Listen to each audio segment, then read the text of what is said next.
Good morning. We're going to get started here in just half a second. So we're waiting for a couple of our panelists to get going, and I'll get some of our different technical aspects set up as well. So if you bear with us for half a second, we'll be up and running and ready to roll here.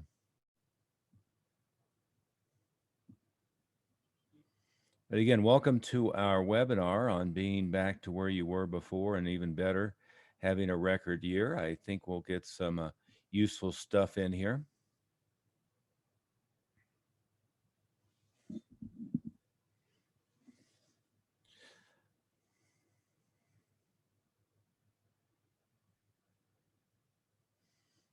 Did a webinar yesterday and we had some technical difficulties, so hopefully none of those gremlins bug us today.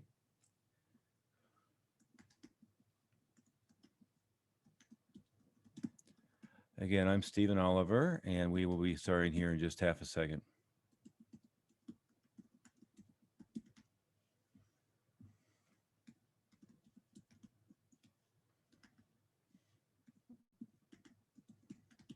I'll remind everybody tuning in, or if you're listening to the recording after the fact, if you go to martialartsstimulus.com, we've got just an incredible amount of free material that we put online. Back when all this COVID craziness started happening, we put all of that up. All of our member material that we're helping everybody grow with, put that all up just for free as a service for the industry, hoping to keep things from going too much sideways. Got a message here. Great to see you. Last time I saw you was on 24. Now I'm 43. Hope all is good. Yeah, all is great. I'm just a hermit on top of the mountain out here in Evergreen, Colorado. Let's see if any of our panelists are hidden in the attendee list here. And what we will do, by the way, is I'm going to open it up totally here in a little bit. So if you have camera handy and mic on and so forth, we'll open it up so that you can just ask any and all questions. We are going to have to be pretty good on time today for a change. Usually we go way over our normal allotment here, but we're going to have to stick to about 55 minutes because we have a member meeting with more or less 50 people that's happening in 55 minutes from now. So anyway, hey, welcome, Bob Dunn. Yes, thank sir. you, Bob. Good to have you. We're more or less looking for Jeff Smith and or Greg Moody. So we will see if they manage to figure out how to jump in on the technical side. And if not, we will be good anyway. So, and again, in just a few minutes, we'll open it up and we'll basically do what the webinar calls promote everybody to panelists so we can have open discussion here.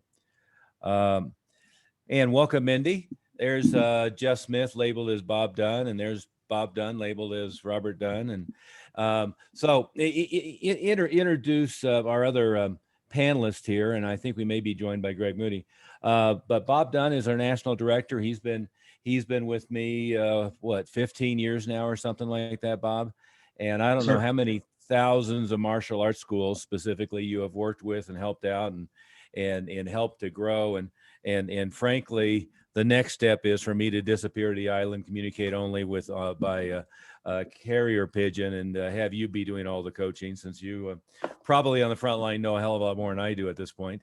And then we have Mindy Godfrey, and Mindy, we stole her from Eventbrite, but Mindy has a tremendous background in, well, you know, a master's in divinity. I'm not sure what that has to do with anything, but she has a tremendous background in live event promotion, live event marketing, online marketing, book editing, publishing, marketing for authors, promoting authors. And I said live event, but big live event.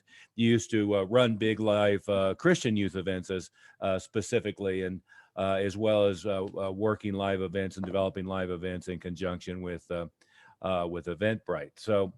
And then we have the infamous, is probably the right word, Jeff Smith, 10th degree black belt, martial artist since, what is it, Grandmaster Smith, 1963 or 1964. former world heavyweight champion, former world light heavyweight champion, former world national point fighting champion. More importantly, for our purposes, you've been running a school since what, late 60s? You're muted. And you're labeled Robert Dunn, by the way, but he's been running a school since the 60s. Was the general manager, head instructor for the chain of Juniorese schools, which was 9 and then 13 locations. Then had a chain of Jeff Smith Karate, and then for probably 20 years now has been the head instructor and chief operating officer for Mile High Karate, and now the our chief coach and consultant for Martial Arts Wealth. And I'll at least rename you Master Smith here, because I have the capacity to do that. You're going to have to figure out how to get unmuted, because I can't do that to you. And so let's get started. And again, we're going to have to be done in about 52 minutes. Everybody who is live with us, as opposed to on the recording, in about 10 minutes, I'm going to promote you to panelists, and you feel free at any time, any place, to just jump in and ask any questions. Don't be too concerned about interrupting. And if you have a camera, we always appreciate you be on camera so we can interact with. But the big promise of today is back to better than you were pre-COVID within 90 days, if you're not already back to where you were better pre-COVID, and hit new all-time records in 2021 here. I think there's still a misconception, and I've kind of divided the and for those of you who lean differently than I do, and I'm a raging libertarian, to put it out on the table. For those of you who lean differently than I do, don't be offended by my categorization of the U.S. and Canada divided into provinces and states that tried to kill small businesses like ourselves intentionally and with great deliberation, or at least with no consideration for protecting our interest, and those states who tried to make a balanced effort not to kill off martial arts schools, fitness centers, restaurants, and so forth. So if you're in Florida, Texas, etc., you're in one of those places where your governor did not try to kill you. And if you're in New York, New Jersey, Pennsylvania, good on you for still being alive in the midst of your government trying to kill you. But examples that we have, and Matt Smith, we have numerous examples, but we have a ton of examples of our clients. Well, one that we just did some interviews with individuals, and these are all like brand new, been with us since like right after the pandemic started, or just before the pandemic started on these. These are not people that we've worked with already for say 10 years. One example was a client who started just before when the pandemic broke out. He did have a little bit of loss of students, and he had just started working with us. But immediately what happened in the pandemic, and he's in Chicago, what happened with the pandemic is he had a $40,000 a month school with, let's say, $15,000 a month in transport after school revenue. Immediately, the transport after school thing got shut down, both because they shut down daycares, but also they shut down the schools. So the need for after school daycare basically went away, cutting out 15,000 more or less in revenue out of that 40,000 to begin with. And in the meantime, by the end of the year, he was at not 40,000, but 50,000 with a traditional Tang Soo Do curriculum with no transport after school care. In other words, ended up the year with more students than he started with, at an average higher revenue per student than he started with a much simpler operation. No driving around buses, picking up kids, no, all the legal responsibility, no snacks and homework assignments, just teaching traditional Tang Soo Do, students coming 2 or 3 group classes a week. And so through the pandemic, through our coaching and process, what he learned, as well as all of our clients and many people we tried to help who aren't clients, is he learned that in March, when things started to get shut down, the 2 weeks to flatten the curve that ended up in some states to be a year and a month to flatten the curve so far. What he learned, and what we knew, is that you could keep marketing, keep enrolling people. You could do intros via Zoom. You could do enrollments through Zoom.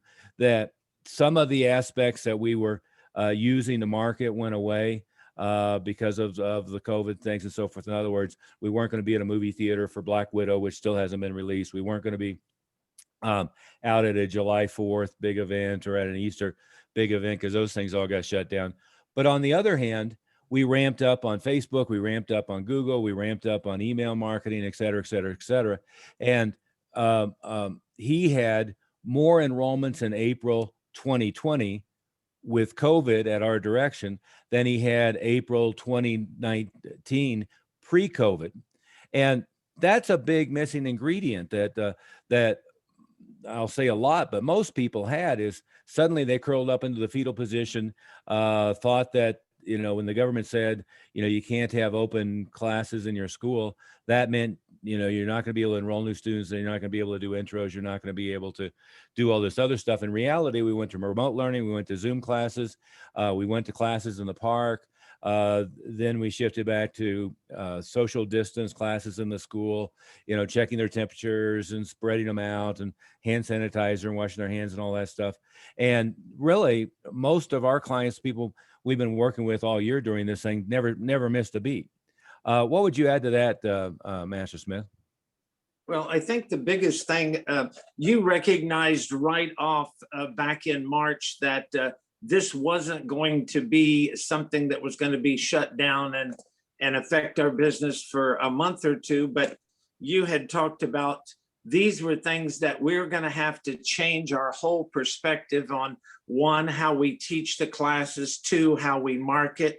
So, I mean, it was almost 180-degree turn from what we had been doing in 2019. And our members that had been with us were able to get right on board and just switch with us. And it panned out. I mean, you proved it exactly right. You back then had said that, guys, don't expect until summer of 2022 to get back to norm. It's going to be at least till the end of 21. And that's pretty much what has pulled out. And because of that vision, there were some schools who just said, okay, we're just going to shut down for a month and then we'll open back up and everybody's going to come back and it'll all be fine. Well, the problem with that is that when you shut down for any period of time, once somebody gets away from your school, it's hard to get them back. So by having right in educating people, now we had been doing Zoom meetings with all of our members for the last several years. That was our format for training. So they were all on board and knew how to do Zoom. And that was a big plus because a lot of schools didn't do Zoom because they didn't know how. And so we got our people to get all of their students on board, make sure they had the Zoom link, the Zoom app, walked them through how to do Zoom. And another big thing that was, I think, one of the biggest eye openers, besides keeping what they had, a lot of schools just quit marketing because they said, well, nobody's going to be able to come in and do anything anyway. They're not going to be able to take classes. So they just shut down completely on their marketing and intro. Well, and then all of a sudden, after 6 months of that, they said, wow, we only have 50% of our enrollment down. We're down 50%. And then we found out that it wasn't really because of the dropout. We found out that it was because of not getting any intros. What keeps your active count up is getting new people coming in. There is going to be a couple percent, even though most schools have a lot more than that. We have taught our members how to keep their dropout rate down to 1 or 2%. And in the pandemic, it might have been a little bit higher, but we had new people coming in by teaching virtual intros, by teaching virtual enrollments. And I will tell you, some of our members didn't even want to do that, until they saw everybody else doing it and getting 20 and 30 enrollments. Then they said, oh, I guess you can do a intro and an enrollment virtually.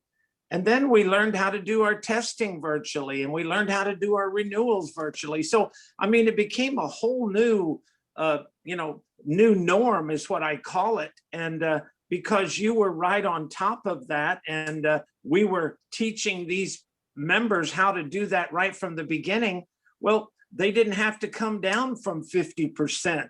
But when people joined us in our group after the pandemic, when they got 50% down, those people found that they were able to come back.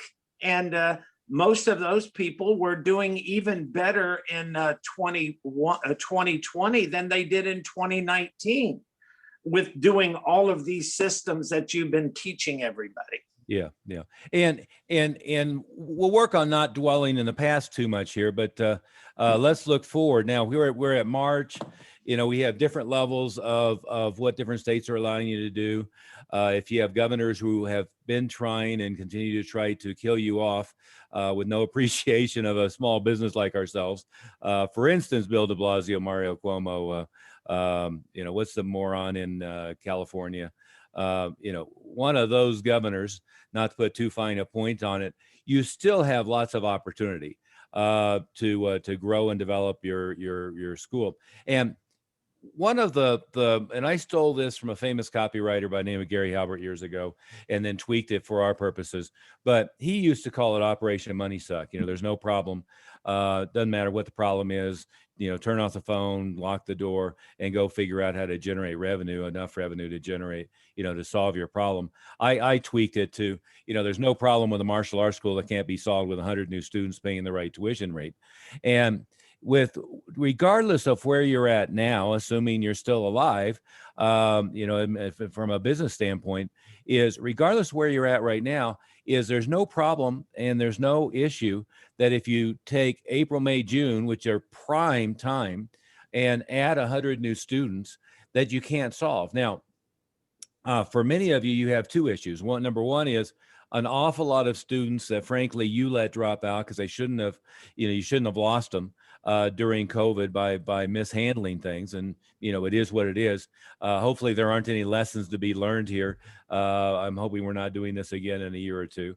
And number two, so there's a lot of people that can be, you know, pulled back in with the right kind of follow-up, but it's out there and getting out and doing the marketing. Now, we've been having great results with Facebook marketing. We've been, you know, we have locations that, you know, get 40 leads a month and turn it into 15 to 18 enrollments just from Facebook.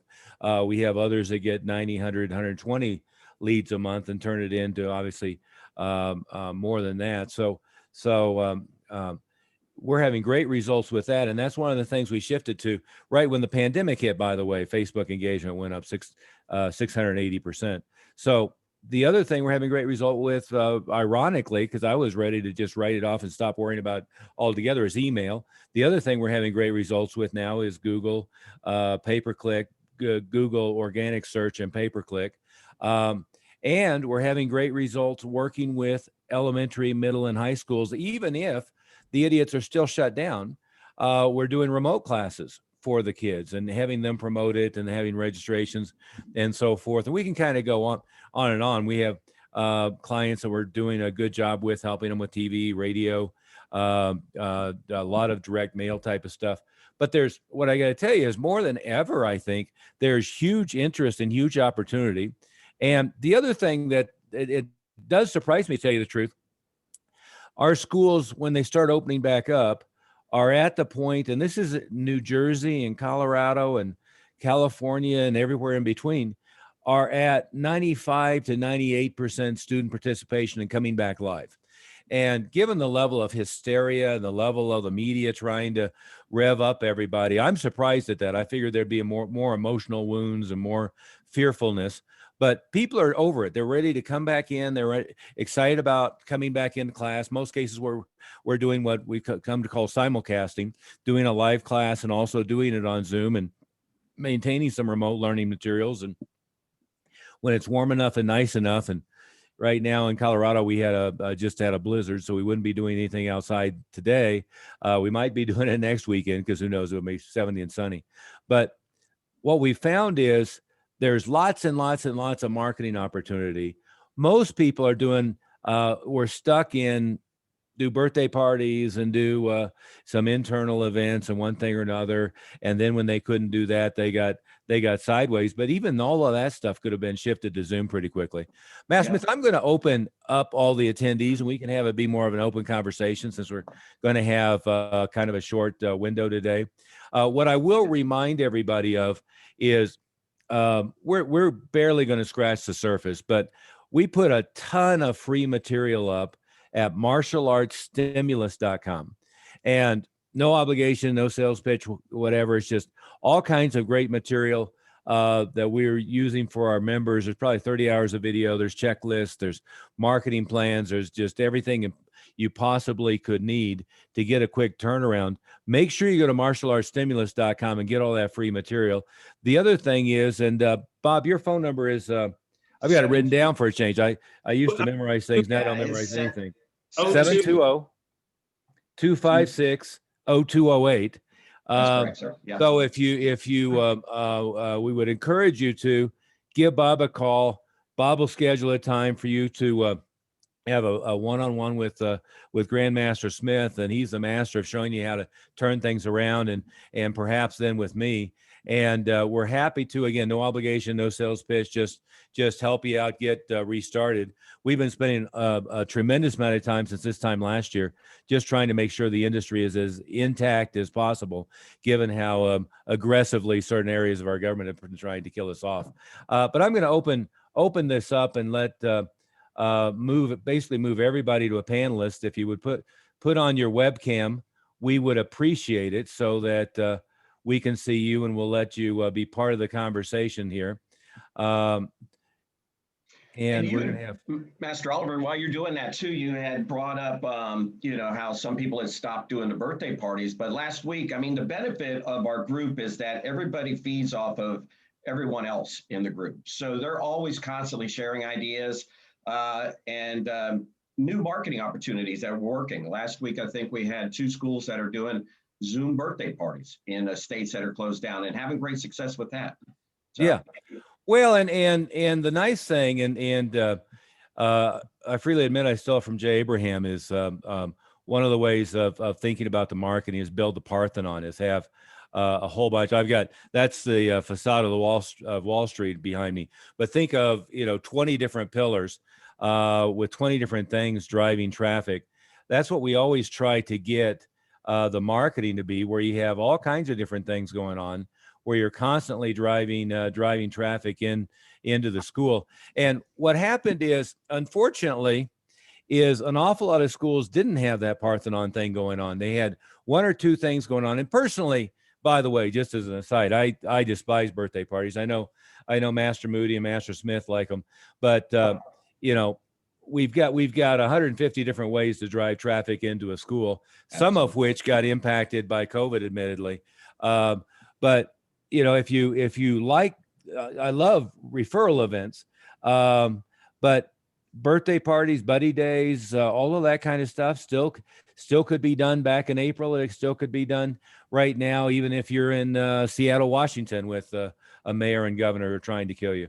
So it all depends upon what it is you decide to do. But again, we've had great results with elementary schools, even though they're only doing remote learning, because we just do a registration page and do it with you. But we got a bunch of you here active, and Master Moody, welcome. And we have Senior Master now, I think is the right title, right? Chief Master now. Chief Master. Okay, I always screw up the ATA titles. I apologize. So that's okay. Chief Master Greg Moody, 8th degree black belt, PhD. And so welcome, Master Moody, as well. I thought we would, since we're going to be on kind of a tight timeline, Master Moody, we have another meeting at 12. And as we learned the hard way on Tuesday, we can't have 2 going at once in this room. Yes, sir. Yeah. I thought we'd open it up and let just anybody pop in with questions at any time. So anybody have any questions so far on any of this stuff we've covered or anything else? Jump in, James. You have to unmute yourself, though. Hey, Master Oliver, good to see you again. Yeah, welcome. Like I said, I met you first doing I think a NAPMA seminar. And okay. I was charging like $65, and you talked to me personally. You don't remember, but you said, hey, just charge more, like, and then Like a lot I went more. up to like $195, and everything ever since then has been a game changer. So thank you for that, sir. Oh, you're very welcome. You're very welcome. Yeah. I bet you got no pushback, right? No, I didn't. Absolutely not. Isn't that crazy? Yeah, and then I've been charging the highest in my town. So I took what he said. He said he was very adamant about just do it, trust me, Yeah. just do it. Yeah, But yeah. anyway, thank you for that. I like to give where credit is due. Thank you, sir. Oh, you're very Um, welcome. I'm trying to talk everybody into $297 a month at this point. And That's where our guys are at. yeah, for our guys, they're between 247 and 297 to be fair. But with the like the high level renewal, 497 to 597. So, and one of the ways that they replace the transport after school care is where they're getting more money on the renewal than they would be for picking somebody up in a bus and feeding them snacks and babysitting for 4 or Half 5 the hours. staff. Yeah. Yeah. Absolutely. Yeah. I mean, I charge like I have 4 locations, and depending on the demographic, I charge differently from $200 to $235 for 2 times a week. Good. But we are charging more because I took your advice and I just took the leap of faith. I was 22. I didn't know my mouth from my butthole, and then you just told me to do it, so I just did it. Yeah. Well. I got to tell you, a lot of times that's an advantage because the guys who have been in the business for 20 years, they react of, oh, that can't be done, and then they resist. So, go ahead. Yeah. So I do have questions, and Go ahead. again, I'm ready to listen even at 43. You tell me, I'm going to be here. I'm going to listen. I have several, but I'll start off with this. We have 4 locations, anywhere ranging from 300 to about 60 members on our newest locations. Good. And I'm experiencing a lot more drop off. Over 50% gross revenue has dropped from my main location, which is 300 plus members. They're in the lower demographics. And it seems to me that the larger schools that I have are being affected more, and the ones that are in the lower demographics are being affected more. So I was wondering, should I not worry about that and just kind of do my thing? And what would that be in order for me to get my numbers back up? And I am doing Facebook ads, and I'm spending roughly $2,000 to $3,000 roughly on all the locations. But at the same time, I'm having a lot more turnaround time, attrition rate on the people who joined with my larger location. And it's struggling. I mean, I'm still okay. I'm not like minus, but it's not where it was before, definitely. So I wanted to go on and get your advice on whatever you have to say. Well, yeah, and obviously that's a really broad question, right? Right. Is, I think I might start with the fact that you need to look at why the attrition rate's so high. And part of what we tend to focus on is fishing in the right pond. And I'll give you, this may not be appropriate to your situation, but I'll give you an example. I was doing a webinar with Dwayne and Allie yesterday, and we had the same conversation. So you have martial arts schools that try to be like everything to everybody, right? They have cardio kickboxing on one end, and they try to be an MMA fight school for 18 to 30-year-old males on the other end, and they try to teach kids. Well, there's different segments of those audiences that are flakier, higher turnover, and anytime there's an economic downturn, are going to be whacked more aggressively, right? The female fitness market is notoriously flaky. Good times are bad, just because they've been trained to, go to Zumba, then Brazil butt, then Taebo, and then something else, and they've just been, trained to be flaky. So the turnover rate is low, and then people make the mistake of not charging them very much, and so you end up with a client that's maybe worth lifetime value of 300 rather than lifetime value of 6,000. So it makes a huge difference. On the other side, the male 18 to 30 crowd, anytime there's an economic downturn, they get wiped out. So if you look at, to generalize, college graduation rates are 60% female, 40% male. If you look at women 27 to 35 in an economic downturn, they tend to be in professional positions. Men, say 25, especially less than college educated, and certainly high school or less educated, tend to be in the type of positions that get wiped out. And certainly in this type of weirdness with what's going on, they tend to be in positions that got wiped out. So generally, when you say lower economics, I don't like the male 18 to 30 crowd myself. A lot of martial artists like that because they want fighters and they think that I'm going to bring in, some 22-year-old athlete and turn them into the next world champion. Well, I haven't seen many world champions that didn't start when they were 7 to begin with. But number 2 is just the flakiest, hardest to retain, most likely to get whacked in any kind of downturn audience, right? Then the question is, with every location, and Master Smith, we've started calling it fishing in the right pond, but are you marketing to the right clientele? Now, like my ideal clientele would be parent, 2-parent household, married parents, own their own home, 6-figure income with a 7-year-old, just to overgeneralize, right? So, and compare that with single moms who live in a subsidized government housing. Compare that with 24-year-old males who think they want to be the next, whoever the champion is, right now. I'll come up with Brock Lesnar, but who's the Irish guy that I hate? McGregor. McGregor, who wants to be the next Conor McGregor or whatever, right? So, advertising to the 2-parent household homeowners of the 7-year-old versus the 23-year-old who wants to be the next Conor McGregor makes a world of difference, right? So part of, I think, issues like what you're talking about oftentimes are solved by marketing to the right people in the right place and getting the right audience in. From the standpoint of a bigger school being harder with retention, it's certainly true that it requires better systems and better follow-up and better focus. Although 300, and we could have an argument on whether it's 275 or 325 or whatever, but around 300 to me is the place at which you hit prime operation. In other words, a situation where it's easy to maintain, you can keep track of everybody, you can do $1 million a year with 300 active students, and you can have a manageable operation, if that makes sense, James.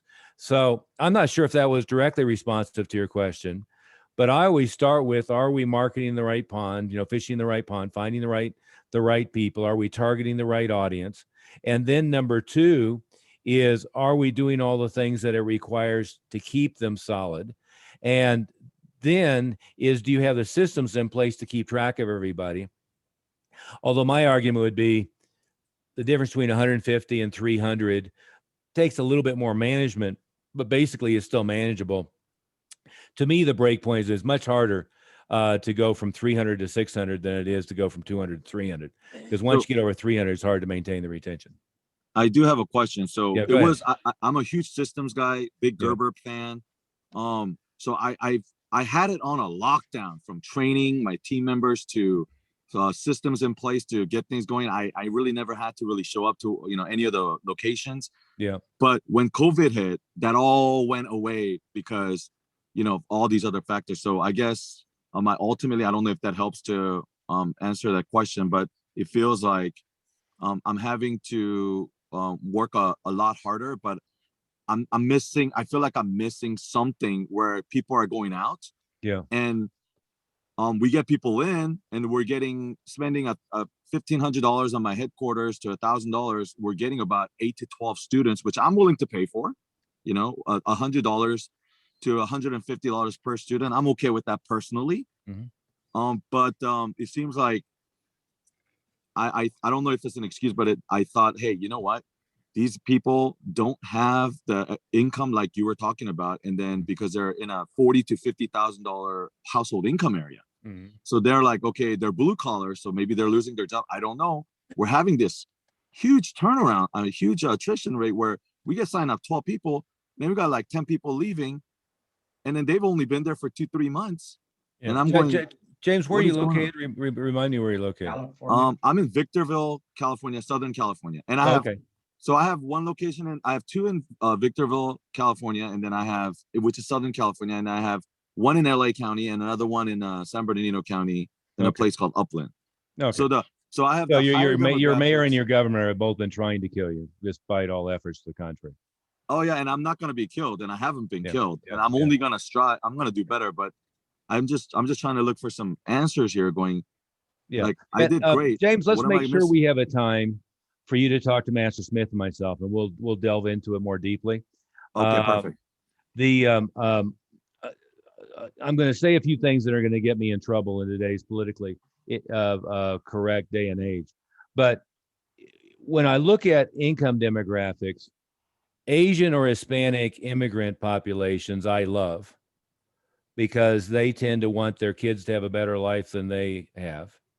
And when you're looking at income and who you're looking for, you know, white suburban families who have been there for 32 years, you know, I'm gonna want them to have a higher income level than if it's Hispanic immigrant, Asian immigrant, second generation immigrant who are in the mindset of I want my kids to have a better life than I do, right? And that factors into the conversation. Okay. I in Colorado, we've always had not a lot of Asian immigrant, but we've had a lot of Hispanic immigrant families, and they are follow through the black belt the best. Parents will work harder to support their kids. They'll work more cooperatively with us. So there are other factors that go into that beyond just what the income levels are, right? And that's a psychodemographic that's harder to quantify until you really dig deeper and take a look at it.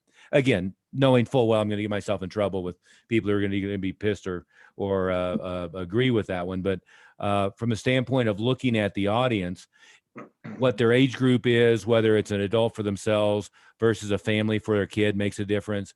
What their background and what their psychodemographic is makes a difference. What would you add to that, Master Moody?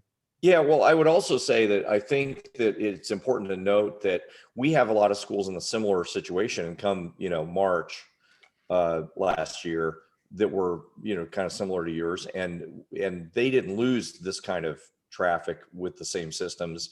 Yeah. There's some adjustments that need to be made, but because the systems in place were targeted to have a retention rate or a loss rate at maybe 2 or 3% or less, then the systems in place were able to handle COVID, handle the situation a lot better. So I think, I appreciate, and everybody should appreciate on the call what James said. It's important to have systems in place, and the fact that you weren't in the school, that's not a bad thing. That's a good thing. that you had, that you had systems in place, that you were able to manage your operation. That sometimes people are disparaging on that kind of thing. That's how I always were with my 8 schools. But to have the systems in place that are even tighter, which is how we help our schools so that loss rate is very, very, very low. It allows you to be more to survive this kind of situation with COVID better. And then now a lot of our guys, in fact, we were on our multi-school call earlier today, and I think all 3 or 4 of the schools that we were asking their numbers about, we only asked a few of their numbers, they had big improvements. March of this year, they're targeting 20 or 30% improvements over 2019 numbers. And these are all $1 million a year schools. Yeah, these are already at very high levels. One school, a single school at 150,000, not in big towns. So these are, I think the retention issue is the big issue, that if that system's in place, you're going to have a lot better success. And a lot of the people on the call here, not trying to give anybody a hard time, but when we ask what your loss rate is or your retention rate is, a lot of times people don't know, or they don't even know how to calculate it. They say, oh, well, we get the comment, well, we don't lose our students. We're really good at keeping our students. Well, and 100% say that. Yeah, exactly. We get that comment all the time, and you guys might be thinking, well, that's not our problem. We just need to get more members. That's our problem. We need to get more members. And then the next question is, well, what's your retention rate? And very frequently they go, well, no, that's not our problem. Well, unless you know all of that our students love us. Yeah, unless you know that number, unless you can tell us that number, I guarantee you it's a problem. And don't worry about it being in a small, if you have a school in a small area, 3 of those schools that we talked to today, that were doing over, they were our members, we were having our meeting. They were going to do over 100,000 this month. And one was in Brick, New Jersey, one was in Middleburg, Florida, and one was in Johnson City, Tennessee. Now you pull the graphics, the demographics on those three places, and you're going to be, Johnson City, Tennessee, the population is 50 to 60,000 with a 30 to 40 median income. Well, and that's in a big radius, Master Smith. That's not like in a 5 mile radius. That's like a 30-mile radius that that goes into Appalachia. 50,000 population is, yeah. And Middleburg also is pretty spread out. Make sure you call Bob and hook up a call with me, because I've talked to quite a few people in the last few months in your exact same situation, multi-schools down 50%. And we have there is a solution to that. And, I agree. hit on some of it, but I tell you, what people miss is fishing in the right pond, like Master Oliver said, and getting your dropout rate, because the way that you taught classes before pandemic, after pandemic are completely different to retain them. We had to tighten our retention systems. We had to change the way that we were teaching and interacting with the students. We had to change the way we did the testing. We had to add more. We had to give them more substance. We had to make these more robust classes and really develop. It's harder to develop rapport online than it is when they're in the school, where you can touch and see them closely and interact. So learning how to teach classes a little different, and it's not even a 180. It's just you have to tweak them a little different. As Master Moody said, keeping the stats on those on that retention and the dropout, we had to tighten those up. People were very sloppy because they were getting so many new students in that they could lose more and not notice it. Whereas now, when you're losing them and you're not getting in as many, those numbers go down much quicker.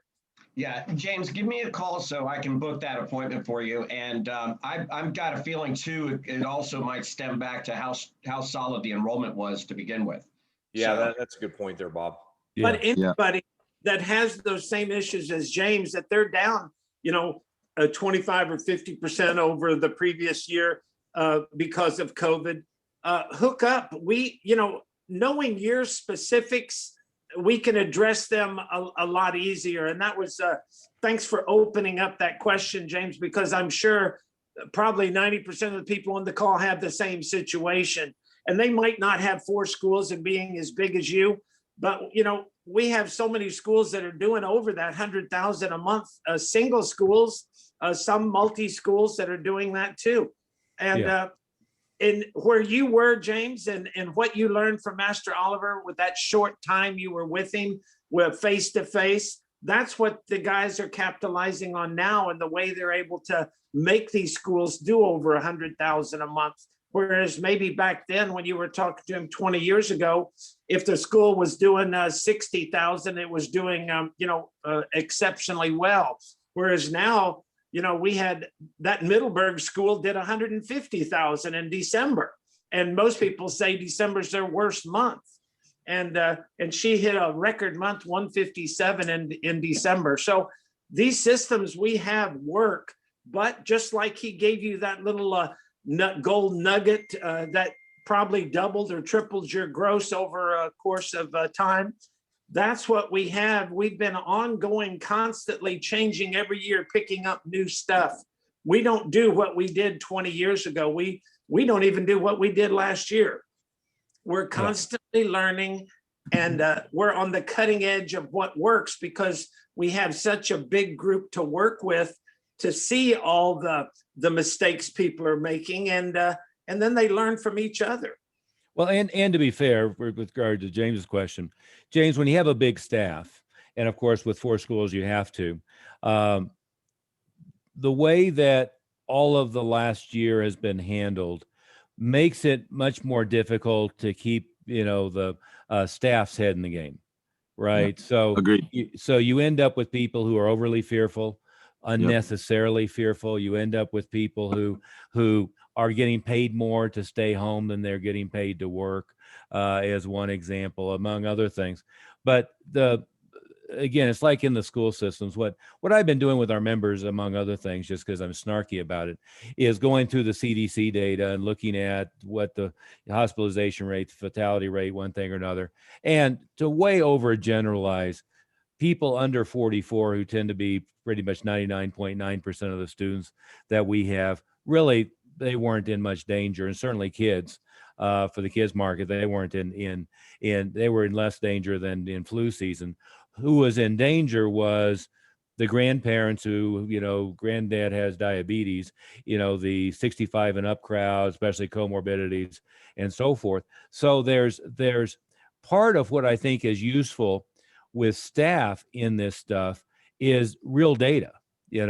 Let's Yeah. pull out the real numbers. Let's look at what they're saying about how an elementary school should operate, because in our kids' classes, that's the same way we should be thinking about it. They're now saying 3-foot distancing. They're now saying, and have been saying, by the way, since last summer, that kids aren't spreaders of the disease. Kids don't have much of an issue with the disease. This is something that older people with comorbidities, obesity, and especially things like diabetes and heart conditions and so forth, really have problems with, right? So it's not to take anything away from COVID being a bad deal. It's that who it was impacting, who it wasn't impacting, is way over. People are way too fearful. And a lot of the governments, especially the mayor and governor of LA and California specifically, have really spewed a lot of rules and information that makes people fearful and makes it more difficult to operate. So, and those are things that we've dealt with a lot. So we can work you through some specifics with a multi-school operation. And you get better with the systems of marketing that Master Oliver has. I mean, he was the first one to even do a book on internet marketing. And I tell you, internet marketing now, if you're doing that was 20 years ago. Yeah. And if you're doing it properly now, you've got to make sure that you're following your numbers all the way down the line. Am I getting enough leads to give me enough appointments, to get enough intros, to get enough enrollments, to get enough renewals, to get my gross up, and then have a good active count? Am I keeping track of my weekly active count? Is that active count going up or is it going down? Because your gross might be going up, but your active count starts going down. Well, that's the red flag that it's impossible for the gross to keep going up if the active count is going down, because even people that aren't coming that are paying will eventually quit paying if they haven't been there for a few months. So you got to keep all of those numbers. And that's why if you're not fishing in the right pond, you have to know how to analyze your marketing. Are you getting the best bang for the buck? And I like you saying numbers. I'm spending this much per enrollment. Our people know exactly for their marketing for last month, exactly what every lead cost them, exactly whatever every intro cost them, and what every enrollment cost them. And we show them how to recoup that and invest, make sure that the money that they're getting is paying them back with their marketing. And if it's not, then we revamp the marketing. So you really, marketing is getting them, and then retention is teaching and keeping them in rapport. And you really have to have those two. It's like the jab and the cross. It's a 1-2 combination that if you don't have all of those systems tweaked, and we found that during the pandemic, the people that before were very sloppy with it because they didn't have to be as good, now they have to be much better. Yeah. And Master Smith, we're going to have to, again, Master Moody, remind me, one, to add some technology, and two, not to schedule ourselves so tightly next time around. But let's do a little bit of a summary of really some key issues to get going. Number one is do more marketing in the next 90 days than you would do in any normal 12-month period. And it sounds silly to say that, but the reality is way too many schools just don't do enough stuff. And that doesn't sound very scientific, but it's reality.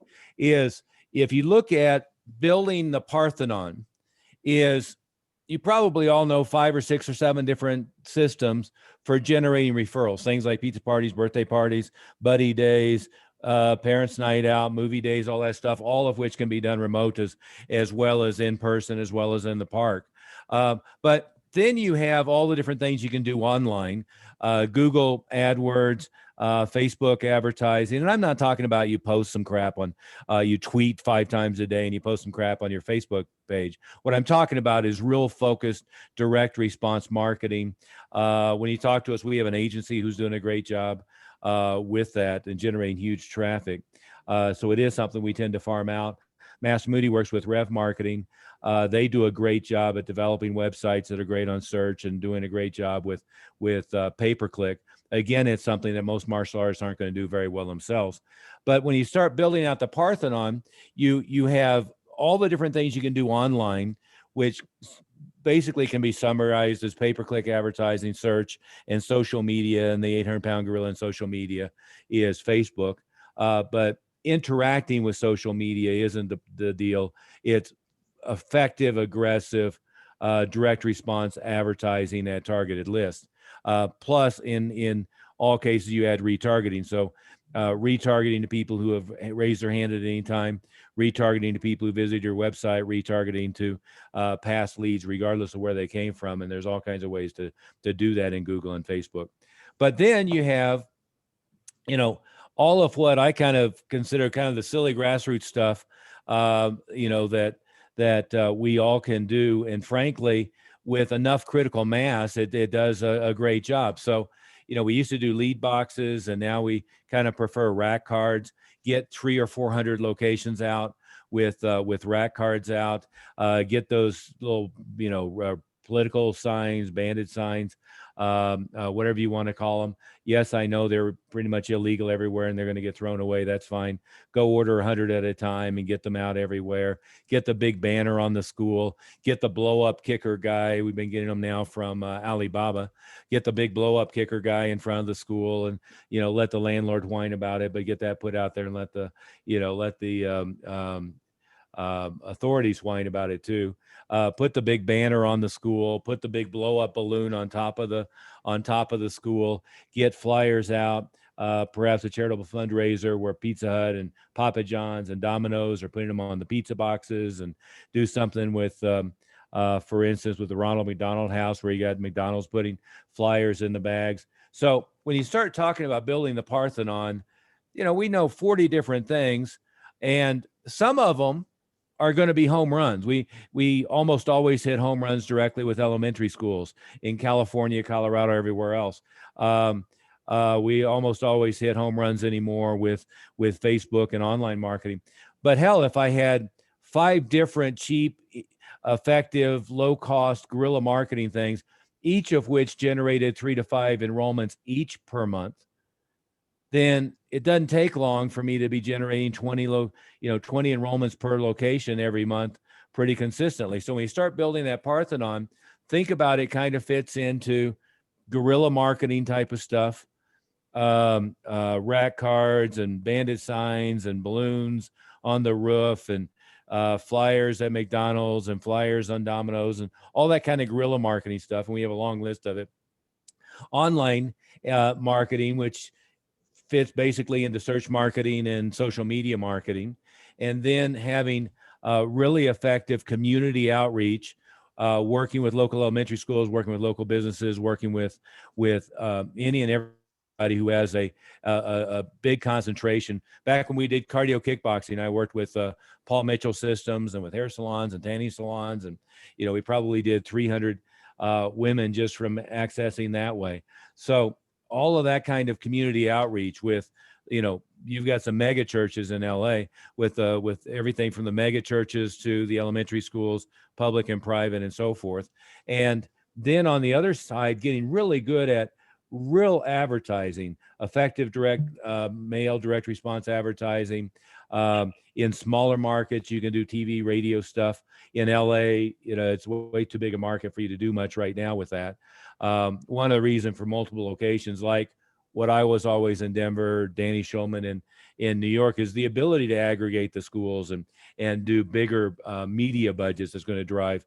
And as long as if you're in a situation where they pay $400 or $500 a day, they enroll. If you can get enrollment for that same $400 or $500, you're breaking even day one. And then if their lifetime value is say $6,000, you're making a 10-to-1 return automatically every time you do that kind of stuff. On that note, we're going to have to call it. Any questions at all? What I would urge you to do is give Bob Dunn a call. The phone number is 720-256-0208. I also posted it in the little discussion forum. And any questions you have, anything specifically we can help you with, we're happy to do that. It's not a sales pitch. We just want to help all of you guys grow. Some of you might be a good fit, like James, I'm sure you would be, to work with us on an ongoing basis. Others, it may not be a good fit, but we're happy to give you as much information as we can muster in the time allotted. And then also go to martialartsstimulus.com, and there's a tremendous amount of information there, all free, all supportive, everything from checklists on grand reopenings and checklists on operating in hybrid situations to all the kinds of marketing we were doing mid-COVID and all the kinds of marketing we're doing right now. 100% free, 100% no obligation. So use it. It's yours, guys. Yeah. Make sure you get that stuff. There's a lot of useful stuff there. Yeah. So make sure you go to martialartsstimulus.com and make sure you give Bob a call, and we're happy to answer any questions on your specific situation. If you have trouble getting the link, just call Bob and he'll walk you through it. Yeah. On that note, we're going to have to run to our other meeting that starts in a minute and a half for fear of it cutting us off on this one. And James, thank you for joining us. Mary, thank you for joining us. Jesse, Faith, Dave, Daniel, John, Jerry, and everybody else who didn't chip in or ever put your video on. But thank you for joining us. Hopefully you've got a few things that were useful on that. Thank you, sir. Thanks, Appreciate guys. it. Look forward to hearing from you guys. All right, bye. Thank you, sir. Thank you.